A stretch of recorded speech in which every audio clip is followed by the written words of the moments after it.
Ang landing ship ng South Korea pwede ring bilhin ng Pilipinas. Ang Cheonwang-bong class landing ships ng South Korea ay isa sa pinaka-advance na landing ship sa buong mundo. Yan ang pag-uusapan natin, pero bago yan, kung bago ka lang sa aking channel, huwag mong kalimutang mag-like, subscribe at i-hit mo na rin ang notification bell button para lagi kang updated sa mga bagong videos natin.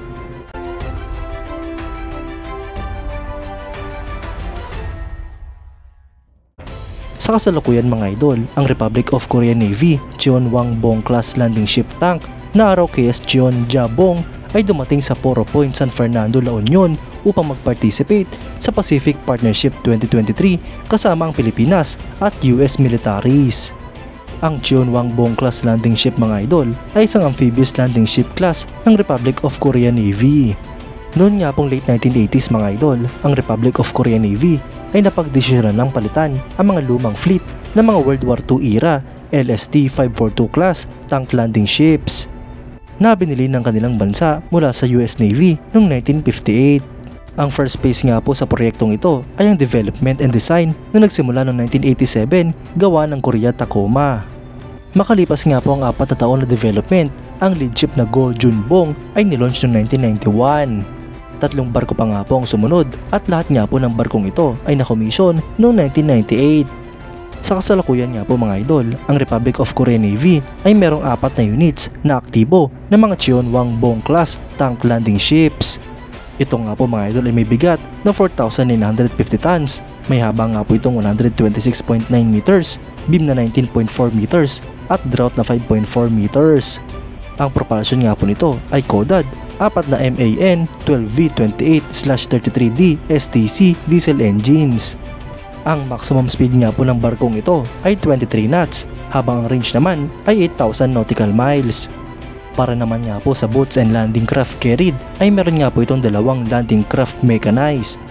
Ang sensors and processing systems naman ito mga idol ay STX Radar Sys SPS 100K surface search radar at Lignex 1 SPS 540K surveillance 3D radar. Para naman nga po sa armament mga idol ay meron nga po itong isang Hanwha defense system twin 40mm gun. Gayon din ang 4 na cell ng KVLS compact version.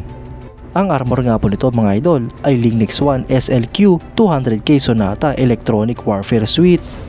Gayon din nga po ang Rainmetal mass decoy system.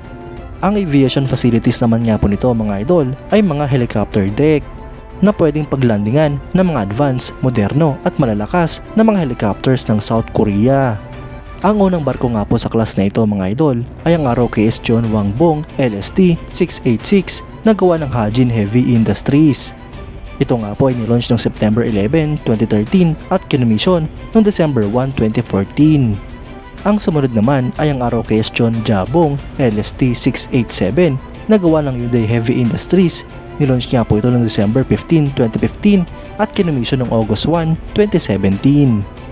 Ang ikatlo naman ay ang ROKS Chulbong LST-688 gawa rin ng Hyundai Heavy Industries. Nilaunch noong October 25, 2016 at kinomisyon noong April 2, 2018. At ang panghuli nga po sa class na ito ay ang ROKS Nojyokbong LST-689 na gawa pa rin ng Hyundai Heavy Industries. Nilaunch noong November 2, 2017 at kinomisyon noong November 21, 2018. Mga idol, ayon nga po sa impormasyon, ang Cheonwang-bong class ng South Korea ay ang pinagmamalaking landing ship ng kanilang bansa. At kung gugustuhin nga rin po ng ating bansa na magkaroon ng ganitong klaseng barko ay hindi nga po ito imposible.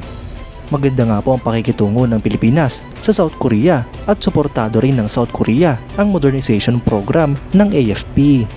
Kaya't kung paglalaanan nga po ng pondo ng Department of Budget and Management ay posible nga pong bumili ang ating bansa ng ganito ka-advance, kamoderno at kalakas na mga landing ships. Kayo mga idol, anong masasabi nyo? Comment down below for your thoughts and opinions. At yan nga lang po ang pag-uusapan natin ngayon mga idol. Maraming salamat sa panonood. Huwag nyo rin kalimutang mag-like at subscribe bilang suporta sa ating channel. Mabuhay kayo mga idol!